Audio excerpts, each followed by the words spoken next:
마가복음 12장 29절 30절 다 같이 읽습니다. 예수께서 대답하시되 첫째는 이것이니 이스라엘아 들으라. 주 곧 우리 하나님은 유일한 주시라.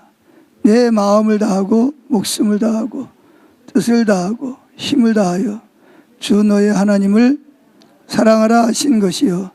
둘째는 이것이니 내 이웃을 내 자신과 같이 사랑하라 하신 것이라. 이보다 더 큰 계명이 없느니라. 아멘.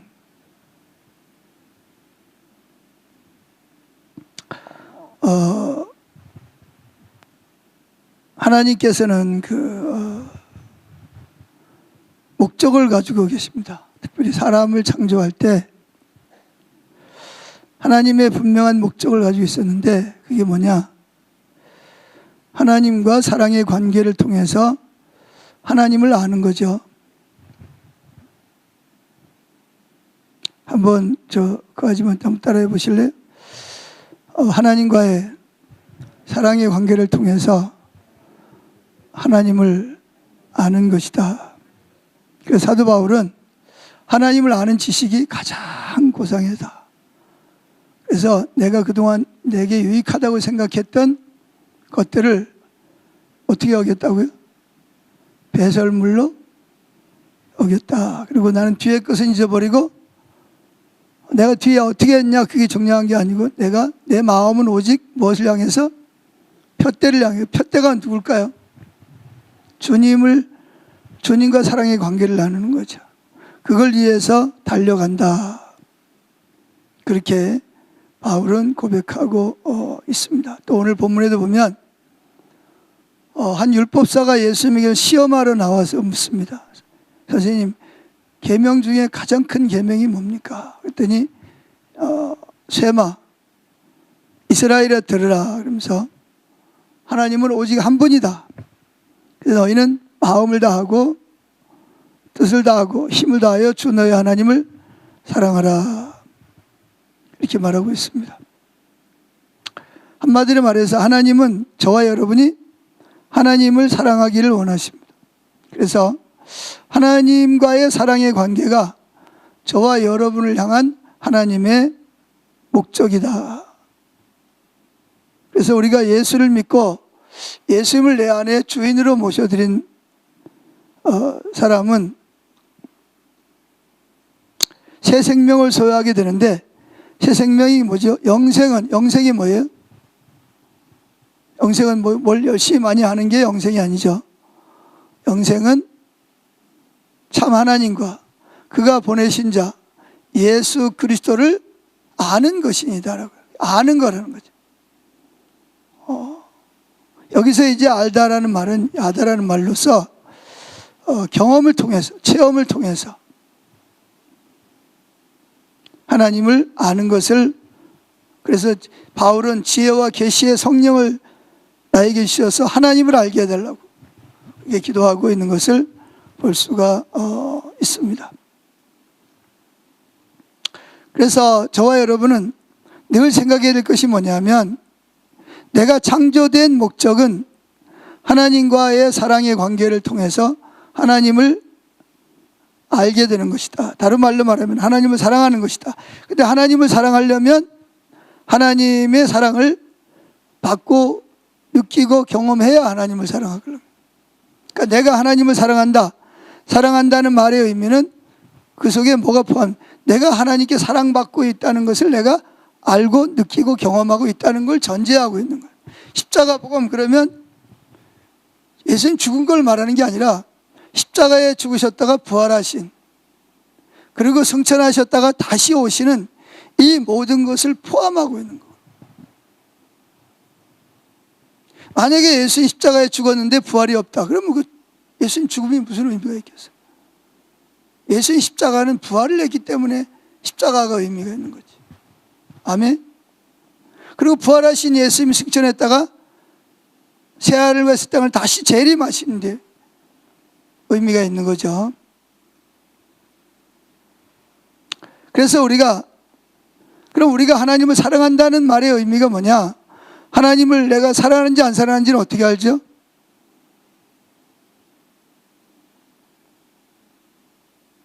자, 우리가 하나님을 사랑하면 사랑한다는 그 열매가 있어요. 열매가. 그 열매가 뭐냐? 하나님을 사랑하는 사람은 하나님의 말씀에 나를 사랑한 자는 내 계명을 지키리라. 아멘. 자, 요한복음 한번 14장 찾아보세요. 아멘을 안 하니까 찾아봐야죠. 내 말이 잘 신뢰가 안 되는 것 같아서 아멘을 잘 안 하는 것 같아요. 그러니까 성경을 찾아봐야죠.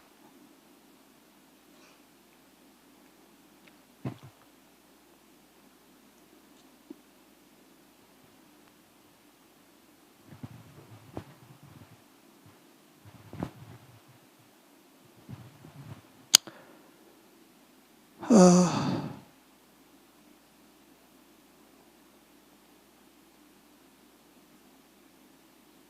21절 뭐라 그랬죠? 시작. 나의 계명을 지키는 자라야 나를 사랑하는 자니 나를 사랑하는 자는 내 아버지께 사랑을 받을 것이요 나도 그를 사랑하여 그에게 나를 나타내리라. 여기 보면 우리가 하나님을 사랑하는 증거가 뭐라고요? 그것은 바로 우리가 하나님을 사랑한다는 말은 하나님의 계명을 뭐 한다는 거예요? 순종한다는 거죠. 그래서 나의 계명을 지키는 자는 참 나를 사랑하는 자는 나의 계명을 지켜. 15절을 보세요. 그럼 14장 15절도 보세요. 15절 시작. 너희가 나를 사랑하면 나의 계명을 지키리. 이게 자동사라 그럼. 그러니까 우리가 하나님을 사랑한다면 우리는 뭘 하고 싶어 해요? 하나님의 계명을 지키는 거에 자연스럽게 자동적으로 되게 돼 있어요. 하나님이 범사에 감사하라 그러면 어떻게 돼요? 힘들고 어려워도 감사가 나오고, 이웃을 내 몸같이 사랑하라 그러면 어떻게 돼요? 그 사람이 사랑스럽지 않아도 사랑하려고 은혜를 구하고 몸부림을 치고, 하나님 길이 그거다 그러면 정직한 것이 하나님 뜻이잖아요. 그러면 어떻게든 정직하게 사는 거예요. 물론 우리가 연약해서 베드로처럼 정말 마음은 주님을 따르기로 결단했지만 어떤 상황에 따라서 우리가 연약해서 넘어질 수 있을지 모르지만 마음 중심은 하나님 말씀하시면 100으로 순종하는 거죠. 늘 그런 마음이 있어요. 물론 이제 사랑에도 세 가지, 순종에도 세 가지 종류의 순종이 있죠. 첫째는 하기 싫은데 억지로 하는 거예요. 그것도 성경적이에요. 그러면 두 번째는 순종하죠. 왜 하냐? 수치를 당할까. 안 하면 한 대 얻어맞을 것 같아. 안 하면 우리 애가 뭐가 잘못될 것 같고 사업이 잘못될 것 같아. 그래서 억지로 수치를 당하지 않기 위해, 아니면 이걸 해야 복을 받는다니까. 하나님의 목적이 아니죠. 그런데 그것도 성경적이에요. 근데 하나님이 정말 원하는 게 뭐죠? 특별히 신부들에게 원하는 것, 그것은 자발적으로 주님을 사랑하기 때문에 순종하는. 저나 여러분이나 억지로 또는 수치를 당할까 봐 두려워서 또는 복을 받기 위해서 순종할 때가 많이 있어요. 저도 그럴 때가 많이 있어요.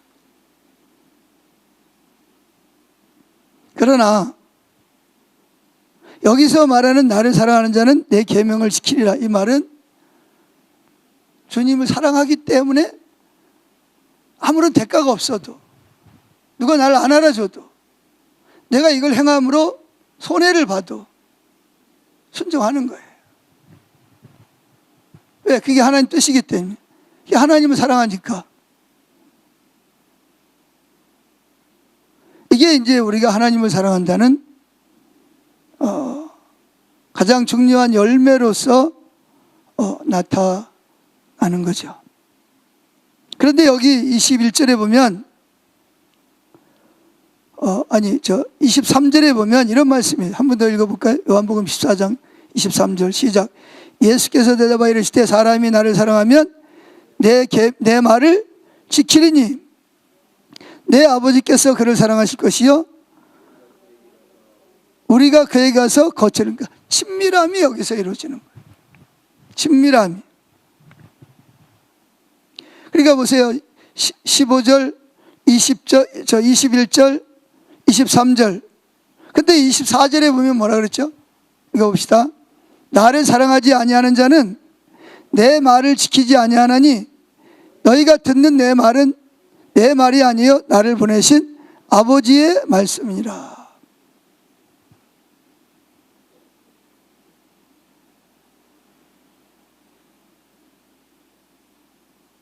그러니까 나를 사랑하지 아니하는 자는 내 말을 지키지 않아요. 물론 이제 우리가 여러분들 십자가 복음에서 배우듯이 선별적인 순종을 하죠. 사울도 선별적인 순종을 했어요.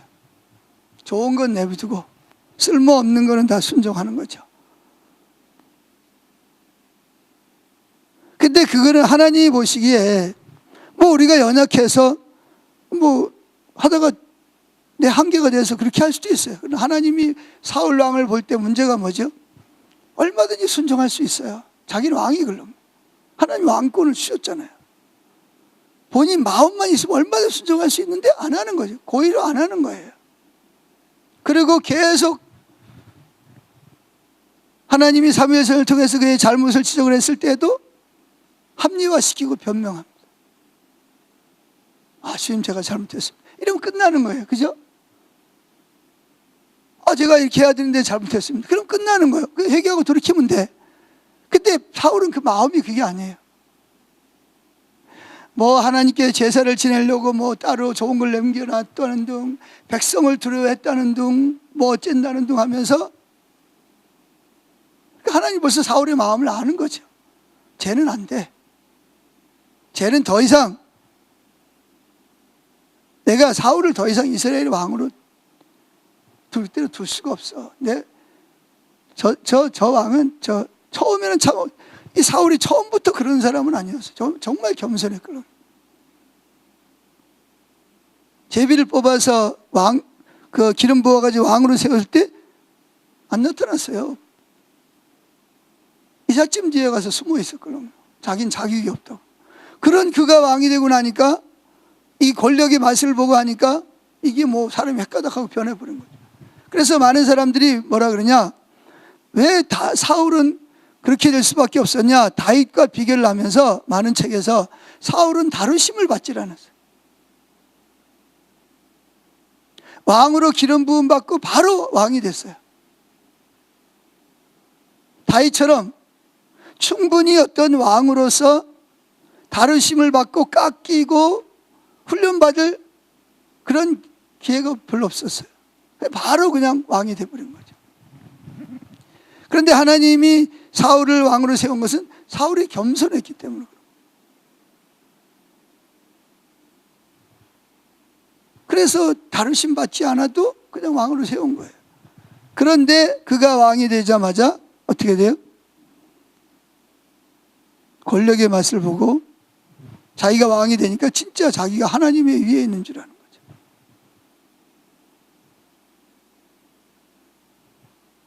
그런데 이제 다윗을 말하는 사람들은 다윗은 왕으로 기름 부음을 안수를 받았는데 왕이 되기까지는 엄청난 긴 세월 동안을 별의별 수난을 다 겪은 거예요.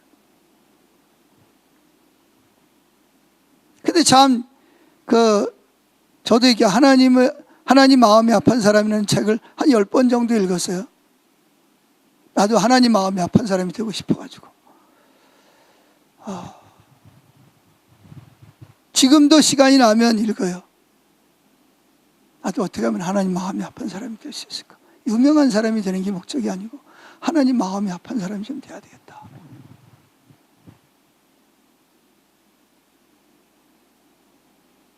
그런데 이 다윗은 그렇게 억울하게 온갖 누명을 다 집어씌웠거든요. 사울이 다윗을 죽이려고 하니까 명분이 있어야 되잖아요. 뭐 죄를 뒤집어 씌워야 되잖아요.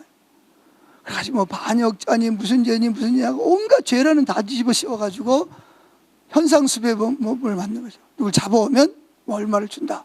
다윗은 이러이러한 범죄를 저지른 뭐 왕위를 자기를 죽이고 뭐 왕이 되려고 다 말짱 새빨간 거짓말인데 그런 말을 만들어가지고 다윗에게 다 뒤집어 씌우고 그렇게 다윗을 죽이려고 쫓아다녔잖아요. 근데 참 신기한 것은 다윗은 한 번도 사울을 욕하거나 사울에게 대항하지 않았어요. 그리고 오히려 다윗이 사울을 죽일 수 있는 기회가 2번씩이나 주어졌는데도 불구하고 그의 옷자락을 살짝 벤 것만으로도 하나님 앞에 큰 죄인이 된 것처럼 내가 하나님의 기름 부음 받은 자를 내가 옷자락을 베다니. 그리고 그 부하들이 죽이라고 이야기할 때도 늘 무슨 얘기? 하나님이 기름 부으신 자를 건드리면 안 된다.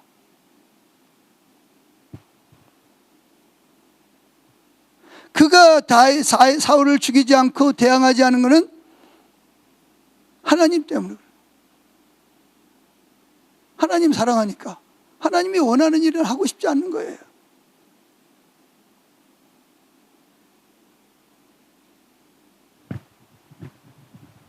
그래서 정말 참 대단한 사람이다. 그렇게 온갖 누명을 뒤집어 쓰고 온갖 욕을 얻어먹고 심지어는 가족들도 그 나라에 살 수가 없어가지고 다윗에게로 피난하지 않으면 안 될 만큼 가족들까지도 괴롭히고 죽이려고 했다. 그런데도 불구하고 다윗은 한 번도 사울에 대해서 나쁜 놈이다, 뭐 저주받아야 된다, 뭐 그런 말을 한 적이 없어요. 오히려 그를 죽일 기회가 오고 부하들이 옆에서 죽이자 그래도 항상 하는 말이 뭐냐? 하나님이 기름 부으신 종이다. 하나님이 기름 부으신 자를 내가 절대로 손을 대면 안 된다. 그건 하나님께서 하실 일이지 내가 할 일이 아니다.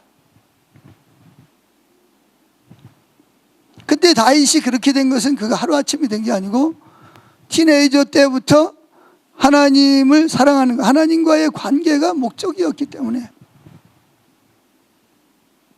하나님과의 관계가 목적이었기 때문에 사랑의 관계가 목적이었기 때문에 그런 엄청난 다루심을 받으면서도 한 번도 다윗에 대해서 사울에 대해서 원수처럼 여기죠. 심지어 다윗이 사울 왕이 죽은 다음에도 다윗은 그의 손자 무비보셋을 데려다가 왕자들처럼 자기 상에서 평생 먹게 만들어. 요나단 때문에, 요나단과 맺은 그 언약 때문에. 자, 여기서 이제 중요한 것이 뭐냐면 하나님을 사랑하는 사람은 하나님의 계명을 지키게 되어 있다. 뭐 그것이 억지로 지키는 것이든 아니면 뭐 수치감을 벌받는 게 두려워가지고 지키는 것이. 왜냐하면 우리가 불순종함으로 인해서 얻어지는 이익보다는 불순종함으로 오는 하나님의 징계가 훨씬 더 크거든요. 많은 사람들은 불순종함으로 얻어지는 유익을 추구하고 좋아하지만 사실은 하나님이 사랑하는 자들은 절대로 그런 불의의 어떤 그 유익을 취하고 그것에 배를 깔고 편히 눕는 걸 하나님은 용납하지 않으시거든요. 왜? 그렇게 되면 하나님과의 그 생명이 끊어지기 때문에.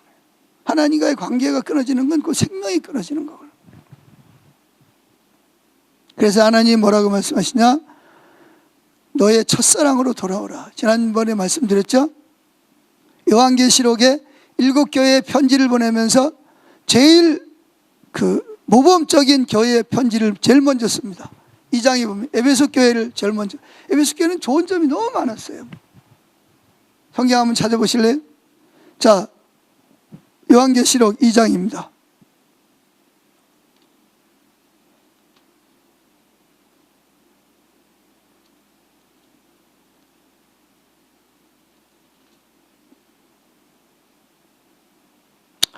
자, 요한계시록 2장 1절부터 읽어보겠습니다. 시작.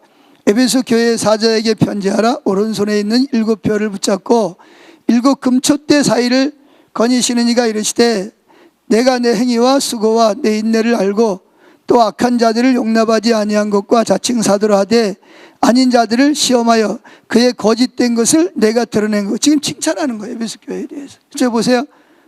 내가 내 행위와 수고와 내 수고도 알고 인내도 알고 악한 자들을 용납지 아니한 것도 알고 자칭 사도라 하되 아닌 자들을 시험하여 그의 거짓된 것을 드러낸 것과 3절 또 내가 참고 내 이름을 위하여 견디고 게으르지 아니한 것을 아노라. 와, 무려 6가지 칭찬을 합니다.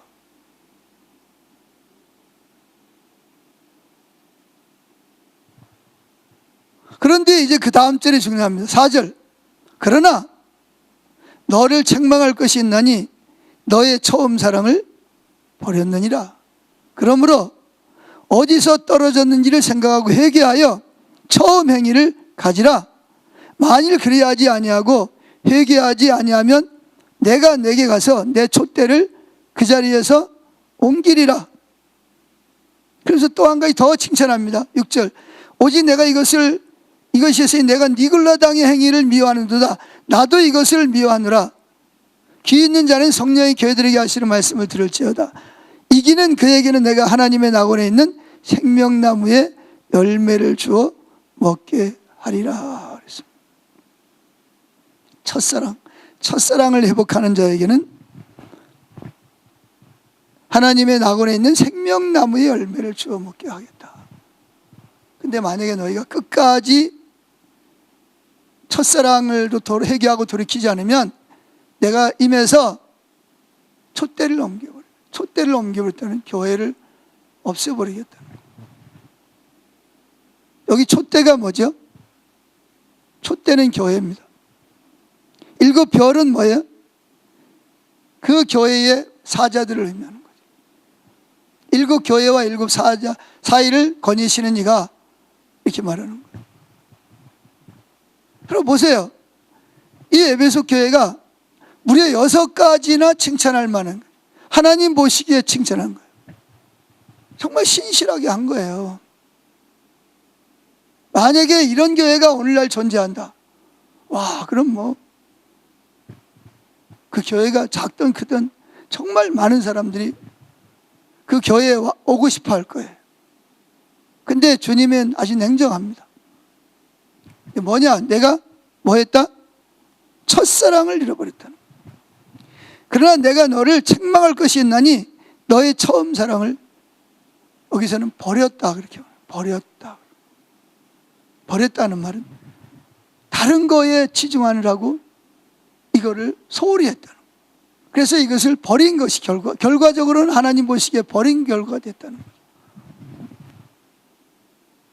주님이 지금 불꽃 같은 눈을 가지고 지금 저와 여러분들의 마음을 보시고 우리 교회의 마음을 보고 있습니다.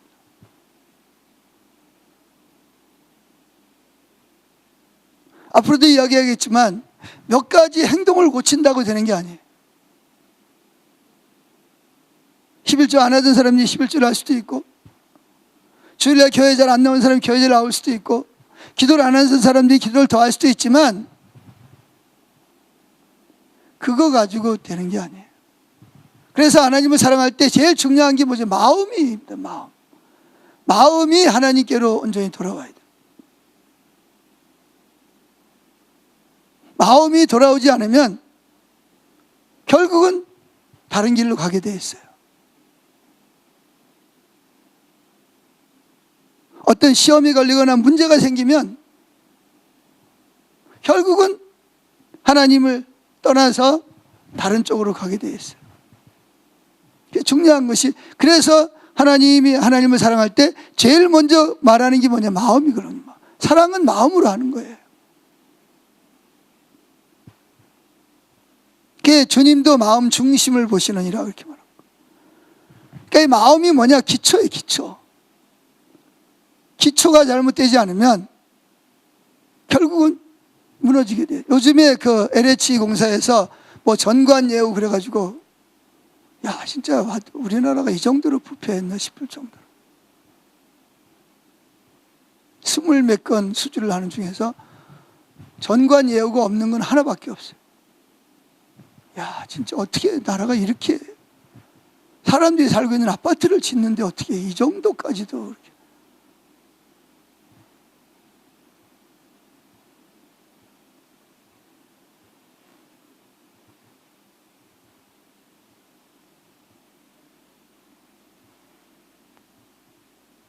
자, 그래서 여기 중요한 게 뭐냐면 처음 사랑을 버렸는데 5절 그러므로 어디서 떨어졌는지를 생각하고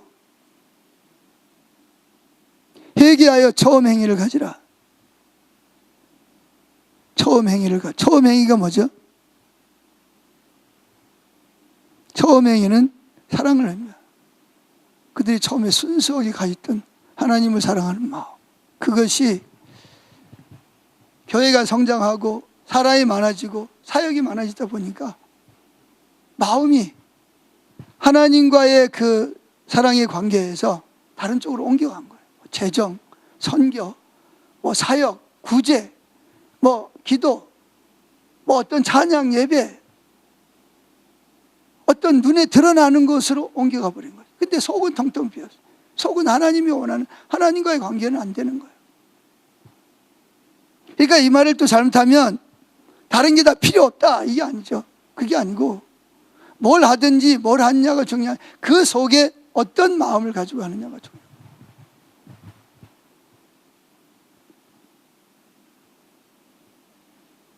그래서 여기 보면 무서운 게 뭐냐, 만일 회개하여 처음 행위를 가지라.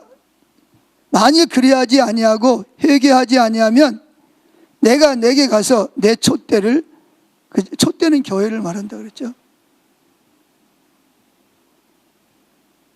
7별은 교회, 7교회 사자를 말하는 거예요. 촛대를 옮겨버리겠다는 거예요. 그렇게 좋은 부분이 많음에도 불구하고 이것이 없으면 하나님이 우리를 창조하신, 교회를 세우신 이 하나님의 목적이 마음 중심에서부터 있지 않으면 결국은 외적으로 현재 드러나지 않을 뿐이지 언젠가는 무너지게 되어 있다는 거죠. 그래서 이 영적인 부흥이 뭐냐, 영적인 부흥을 필요로 하는 주된 이유는 우리가 바로 처음 사랑, 하나님과의 사랑의 관계를 버렸기 때문에, 하나님은 우리가 타락했다는 사실을 깨닫고 회개하고 첫사랑으로 돌아오라고 우리를 초청하고 계십니다. 만약에 에베소 교회와 같이 이 말씀에 회개치 않는 것은 치명적이라는 거죠. 그분을 향한 첫사랑으로 돌아가기를 거부하면 촛대를, 교회를 옮겨 없애버리겠다.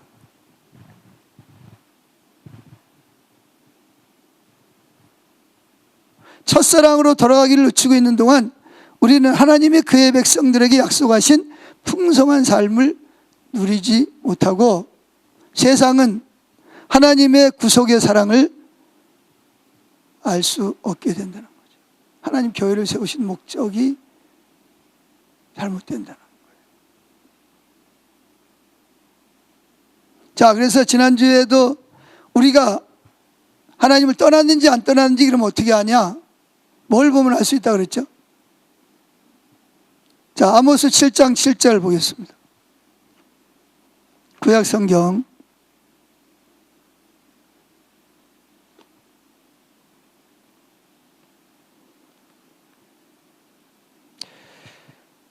자, 피곤하시더라도 눈을 좀 뜨시고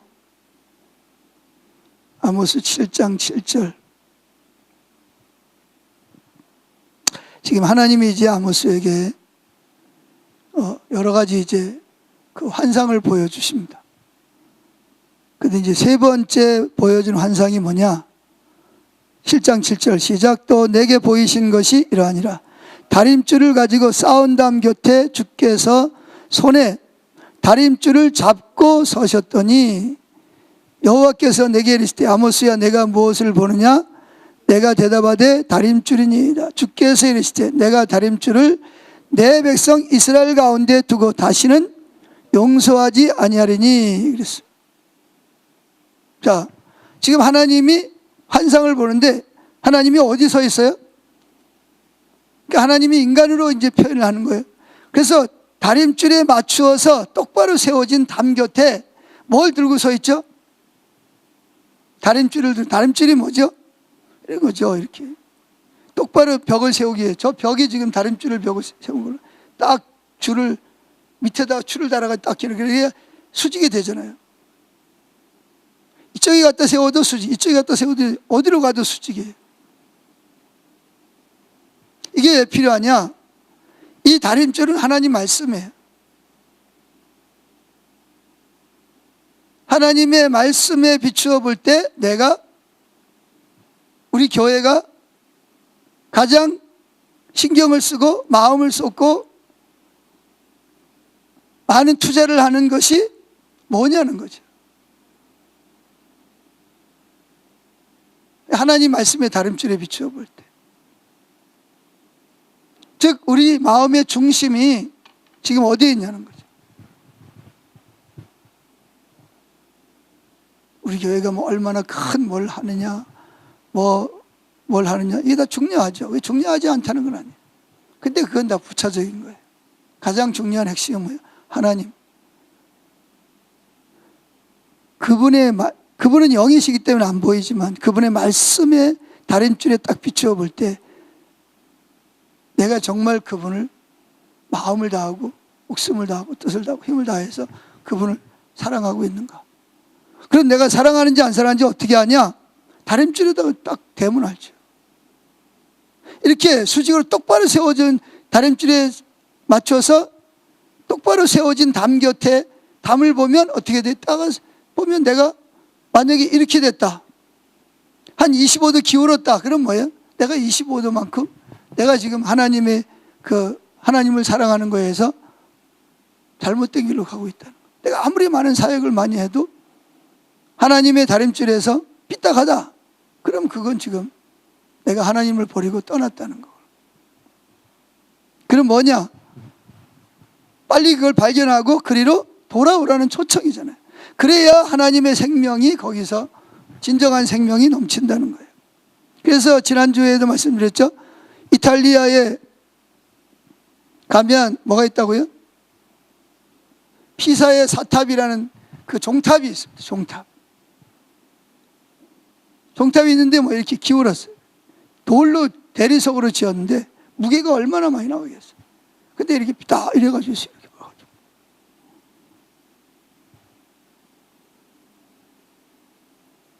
그걸 왜 그냥 내버두는 거죠? 보기 좋으라고? 아니에요. 과학자들이, 지질학자들이 모여가지고 기중기를 갖다가 이걸 세우자. 그런데 포기했어요. 왜 포기했냐? 세워봤자 또 뭐 할 거다? 또 넘어간다는 거예요. 이쪽을 받치면 결국은 이쪽으로 넘어갈 거라는 거예요. 조금씩 계속 조금씩 눈에 보이지 않게 기울어가고 있는 거죠. 왜 그러냐? 뭐가 문제죠? 뭐가 문제예요?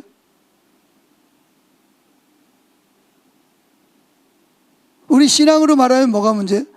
마음이 문제라는 거예요. 마음이 하나님을 떠났다는 거예요. 즉 기초가 지금 문제가 있다는 거예요.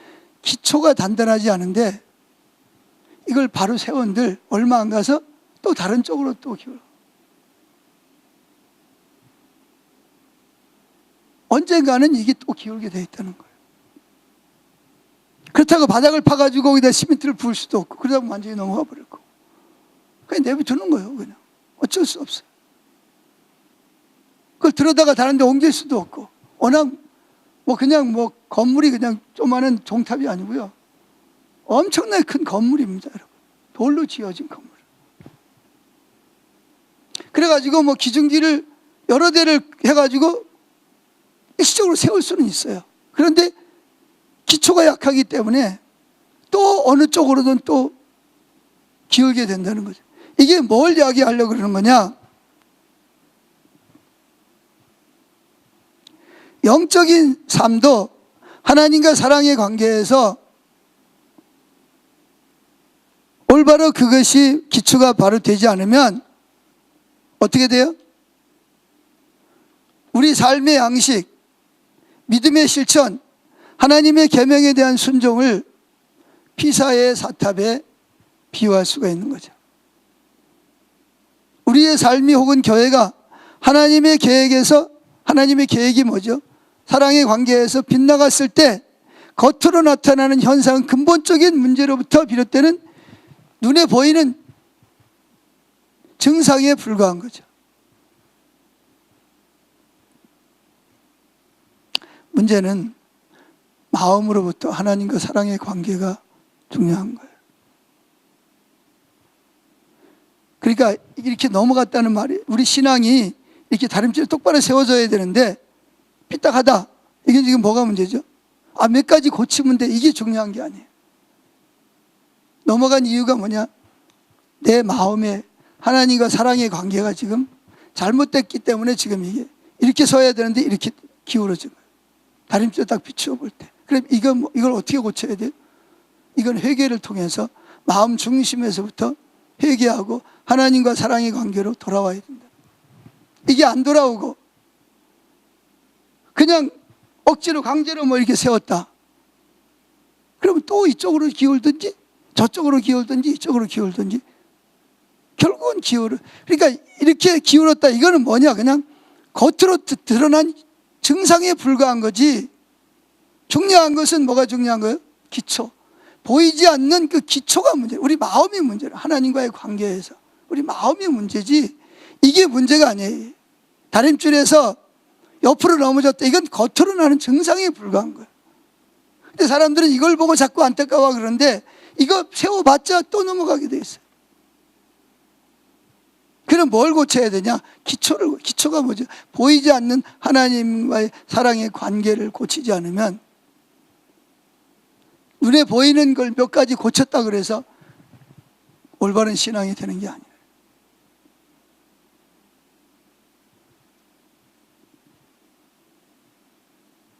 그래서 영적 부흥이 뭐냐? 참된 부흥은 단순한 행동을 몇 가지 고쳤다 그래가지고 그게 되는 게 아니에요. 그거 아니면 불충분해요. 그게 어떤 내가 기초를 단단히 해가지고 발을 세웠으면 그게 어떤 열매로서의 중요할 수는 있지만 그러나 몇 가지 방법을 몇 가지 내 모습을 바꾼다고 그래서 그게 되는 건 아니에요. 그건 불충분해요.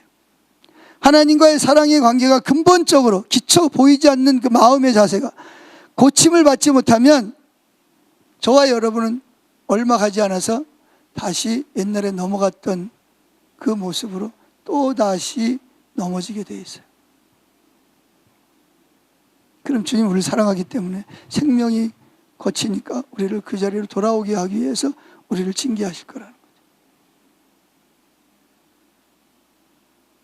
그래서 우리는 결국은 나도 모르게 차츰차츰 옛날 방식으로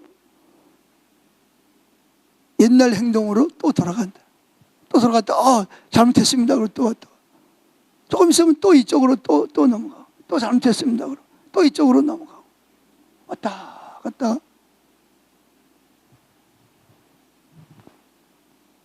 그럼 어떻게 해야 되냐?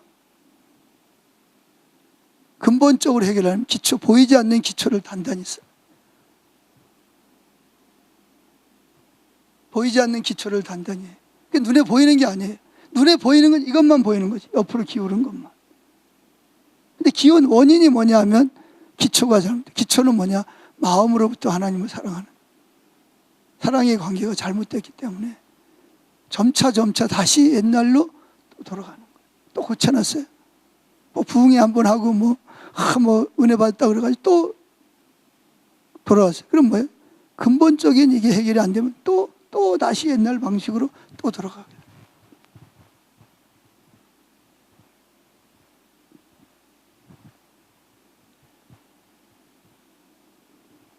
그래서 하나님께 순종하도록 지속적인 동기를 유발시키는 단 한 가지는 하나님과의 견고한 사랑의 관계입니다.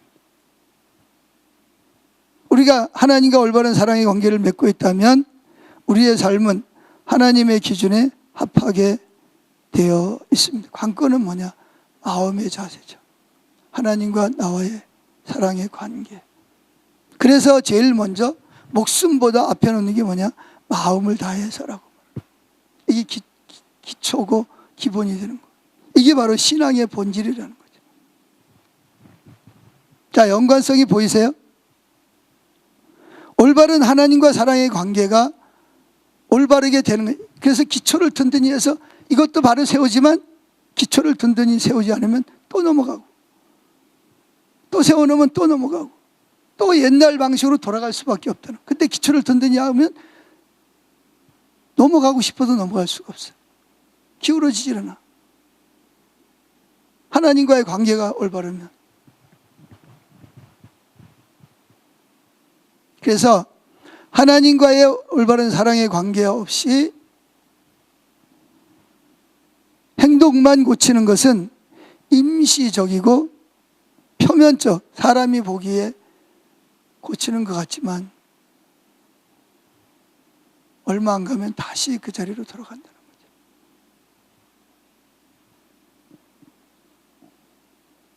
그래서 교회를 나와서 뭐 말씀을 배우고 십계명을 배우고 어떻게 살아야 된다고 배우지만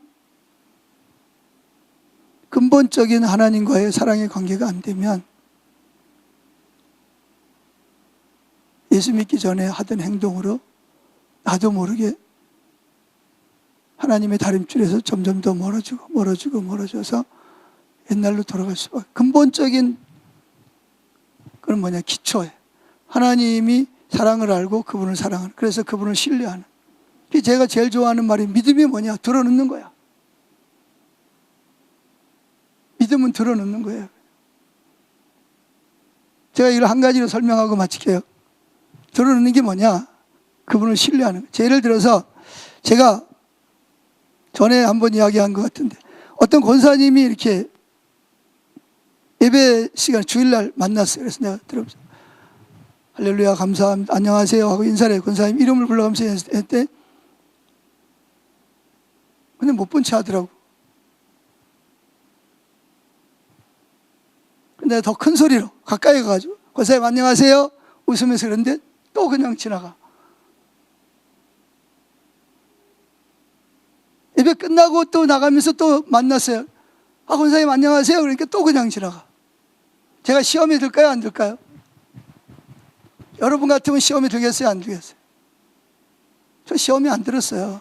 마음이 불편하지 않았어요. 왜? 저는 그분을 알고는 그 권사님이 절대로 그런 분이 아니라는 걸 알아요. 아 저분이 뭔가 심각한 거를 생각한다. 내가 부르는 소리보다 자기 내면의 생각에 사로잡혀서 내 말을 못 알아들은가 보다. 저는 그렇게 이해했지.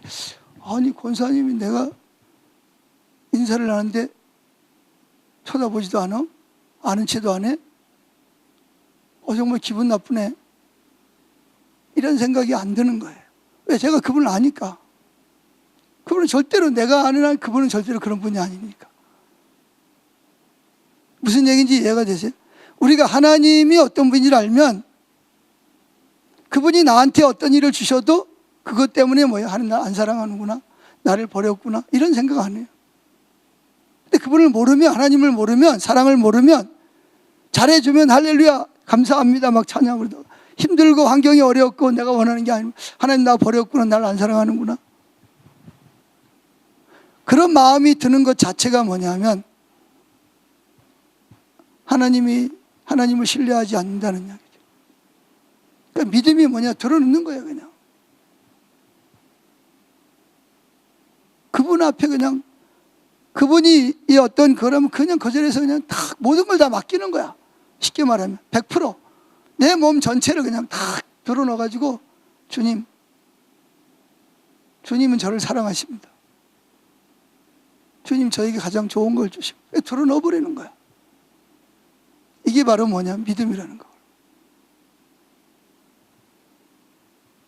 그러니까 주님을 아니까 그분이 나에게 어떤 일을 허락하더라도 그것 때문에 그분을 섭섭해하거나 원망하거나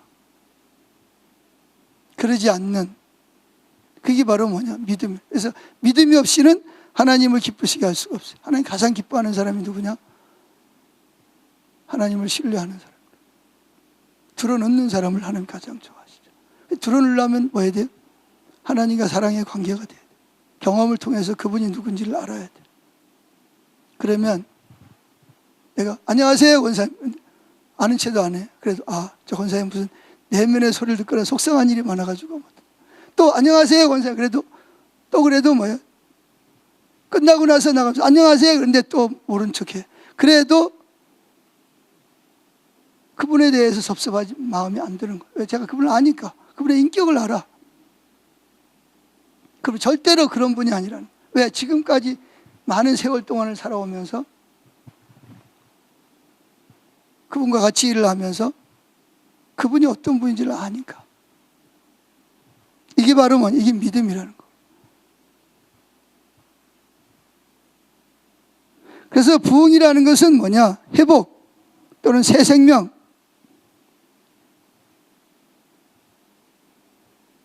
회복. 에덴 동산에서 하나님을 신뢰하고 순종하는 관계로 돌아가는 거예요. 새 생명. 하나님 의심하고 원망하고 불평하고 드러놓지 못하고 그냥 노심초사하고 그런 게 아니라 탁 드러넣어버리는 자리로 돌아가는, 이게 바로 새 생명이거든요.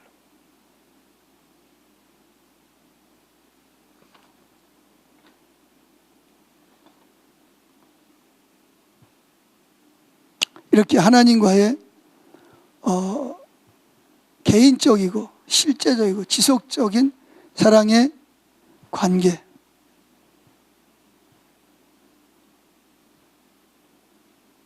그래서 우리가 다림줄에 비추어서 내가 진짜 하나님 사랑의 관계를 맺고 있나? 안 맺고 있나? 내가 피사타처럼 넘어가 있나? 똑바로 서 있나?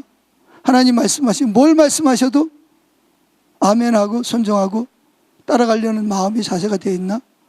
이게 안 되어 있으면 우리는 지금 피사탑처럼 에베소 교회처럼 하나님을 떠났거든.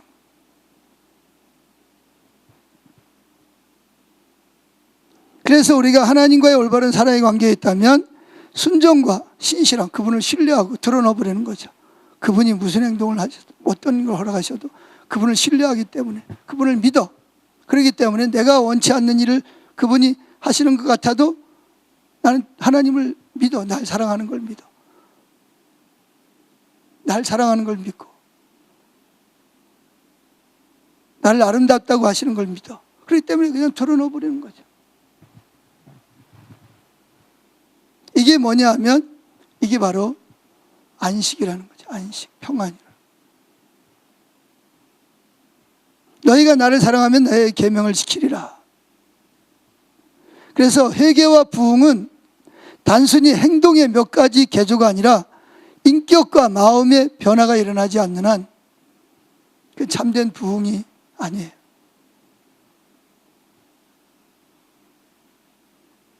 근데 이게 쉬운 건 아니죠. 이걸 위해서 우리가 뭐 하는 거예요? 계속 하나님을 찾는 거예요. 다윗의 장막이 이거거든요. 다윗의 장막이 목적이 이거예요.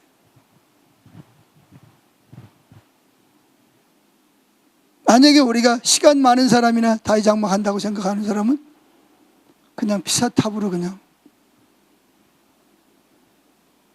그렇게 피사탑으로 기울어 있으면서도 자기는 그렇게 기운 것조차도 모르고 그냥 신앙생활을 할 수밖에 없어요. 그럼 하나님은 그 사람을 어떻게 해요? 징계할 수밖에 없죠.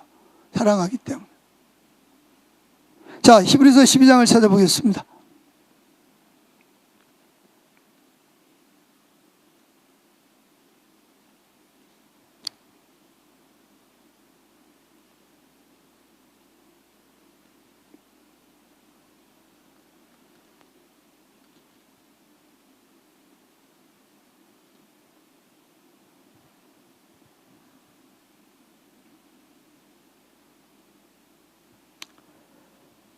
자, 3절부터 읽습니다. 시작. 너희가 피곤하여 낙심하지 않기 위하여 죄인들이 이같이 자기에게 거역한 일을 참으신 일을 생각하라. 너희가 죄와 싸우되 아직 피 흘리기까지는 대항하지 아니하고 또 아들들에게 권한 것 같이 너희를 권면하신 말씀도 뭐했도다? 잊어버렸다는 거예요. 일렀을 때 내 아들아 주의 징계하심을 경히 여기지 말며 그에게 꾸지람을 받을 때 낙심하지 말라. 주께서 그 사랑하시는 자를 징계하시고 그가 받으시는 아들마다 채찍질하심이라. 너희가 참으면 징계를 받기 위함이라. 하나님이 아들과 같이 너희를 대우하시느니 어찌 아버지가 징계하지 않는 아들이 있으리요. 징계는 다 받는 것이거늘 너에게 없으면 사생하여 친아들이 아니라. 또 우리 육신의 아버지가 우리를 징계하여도 공경하여거든 하물며 모든 영의 아버지께 더욱 복종하여 살려 하지 않겠냐. 그들은 잠시 자기 뜻대로 우리를 징계하였거니와 오직 하나님은 누구의 유익을 위해서?